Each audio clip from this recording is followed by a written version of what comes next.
Democrat, just what were general thoughts of the game, the atmosphere? I mean, it sure didn't feel like an exhibition game the way the teams went at it.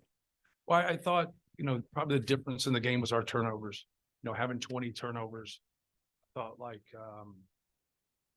our inability to make shots at the rim in that second half, that stretch, last 6-7 minutes of the second half in the overtime. We had the ball at the rim a lot. We got our hands on a lot of balls. We didn't get them. So you got to give Arkansas credit because I thought they were just a little bit quicker and tougher when you had those 50-50 plays. But we have to do a better job of taking care of the basketball. And then we have to do a better job defending. You get down there at the end and, we foul a turnaround jump shot. We foul a pull-up jump shot. We let a guy shoot a three when we were absolutely not letting them shoot threes. We were trying to run them off the line. And then we have a common foul right there. So, you can't let them steal points in those situations. But if you're going to get them to shoot tough twos, you can't foul them. And when we just there we fouled them, and you want them to earn points at that time. Matt, were the turnovers more them or more Purdue, or how did you view them? I would say both, but I thought Arkansas's pressure was good. I thought they got after us, and we were careless, and we have to do a better job of taking care of the basketball. Thanks, Jordan.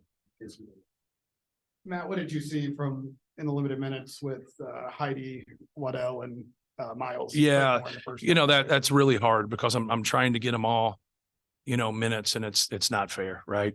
You play 4.5 or 4 minutes like Miles and Brian does, but I thought they did a solid job while they're in there. They just need more minutes, and I don't have them, and so like they just got to keep working.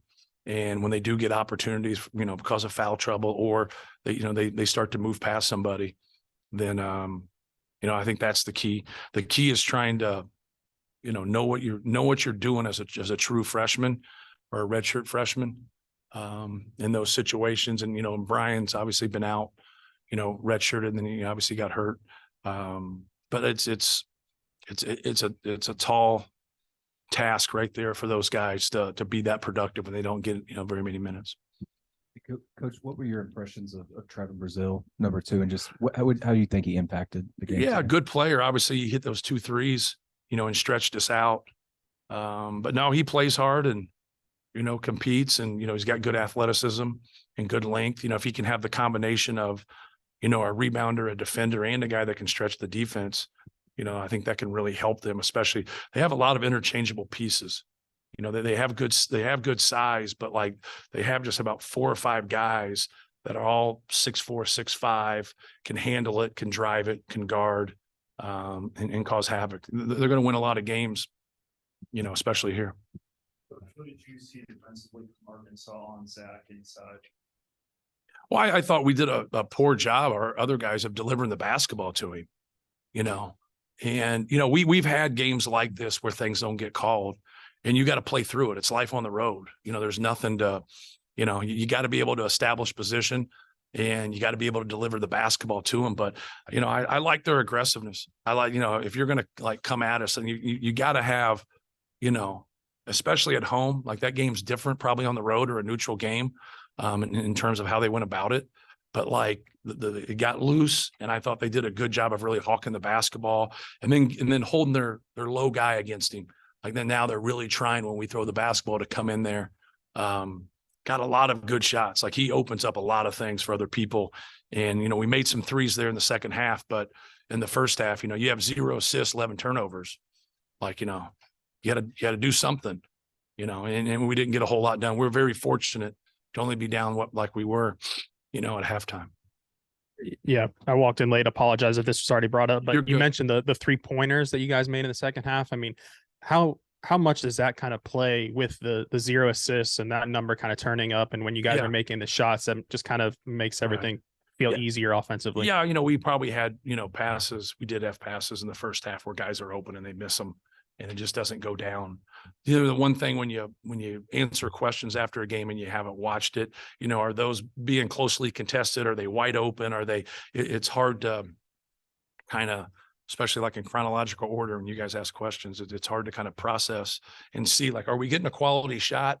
Are they really contesting them? Or are we just missing some open ones, right there. But, that's the balance for us is don't turn the basketball over, try to establish him and then get quality shots right there. Because when we make them, it affects other people.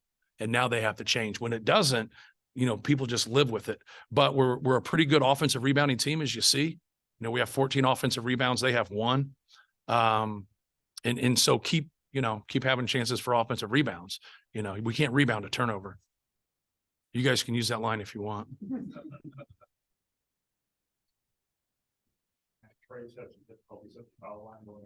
Yeah.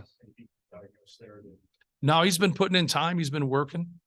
Him and Coach Lusk work extra almost every single day and work on his free throws. He's just got to kind of keep plugging and, he's a weapon for us. He's a guy that can score and do some things. And today was a, good game for him to get in there. And, he gets into rhythm in the games and then sometimes he gets out of it. He's just got to learn to play through things and keep plugging. He's a good player. What do you think of the atmosphere, and Loved are you it. pleased that you brought your team down here to experience this for an exhibition? Without question, obviously it was a lot of purpose, right? For the people of Arkansas and the people that have been affected by the tornado. So this was great through the United Way that we could raise money and help people out. But like, this is tenfold compared to a regular exhibition game. Like, this is big time. Like, think about the Hornets' nest we just walked into. They had to prepare for someone who's, pretty unique. Obviously he fouled out and was in foul trouble, was in and out. And, but no, this is great for our team because it's real, right? You see real problems on this box score. And now it's not like you didn't go blast somebody by 40 points and then you feel good about yourself. You're nationally ranked and it means nothing. It means absolutely nothing. It's fool's gold. This isn't fool's gold. We got beat and it was in a hostile crowd, but we also are in position to win the game and we didn't. And we got to learn from that. Number 12 for them, Mark. He missed the free throws to open the overtime, but then he kind of took over a little bit. I think he had 6 or 7 in a row and hit the free throws late. What'd you think of him? I thought he was a good player. Obviously, he gets in between and he has that pull up and he kind of forces you. He kind of just shoots it right in your face. We fouled him on the one. We fouled him on the turnaround, if I got my people right, in the post. And then they fouled right in front of their bench. And then if it's still Tremont Mark, we foul him on a drive there. And so like he made that tough shot, but then now you got to keep making people make tough twos. And, but I like him, obviously, he played for a great coach before he came here. He's playing for a great coach here. Competitive guy. Like I said, it's that interchangeable piece. And if you don't match up size-wise with him, it can cause you some problems if he can make shots. Arkansas's close, there's 4 of the 5 guys that transferred in. You got a lot of guys back. How hard is it to prepare for a team when you're confident you get footage from other places not going to play together? And how tough is it at the end of a game to make adjustments when those guys are on the floor? Right. Yeah. You go back and you watch and you try your best. We don't prepare a whole lot for these games, to be frank with you. We talk about their personnel. We talk about what they did last year. We did a lot of ball screen defense stuff because they really spread you and try to play through their high ball screen and their ball screen motion. But no, we really try to just kind of focus on ourselves in games like this and then just grow from it. And it's kind of that way to start a season, right? Because you play your first game, it's their first game, it's your first game. You got an exhibition game, but sometimes those are tough to kind of look at. You kind of go off the trends of what that coach does in the past and just try to play off of that and really kind of keep the focus on yourself. But like all those guys have, they're all, number 3 led Louisville in scoring.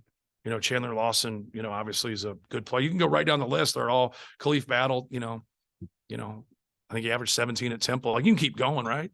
And so they have a lot of different guys. We played Davenport last year because we scrimmaged Cincinnati. So he's a good player. He can shoot. But what's difficult, like in those situations is like now, like who's going to be your core? Like that's what I'm like Zach Edey's a part of our core. Braden Smith, Fletcher Lawyer. Like you got to grow through your core and then can the other guys accept their roles? Like that's a team, right? That's the hardest thing for coaches to do is can you get those guys to play certain roles as people get established because we all want to play shortstop and lead off. Mark's field scale of 1 to 10. Is this having Mark's field? It had a Big Ten road game feel. That's what it had.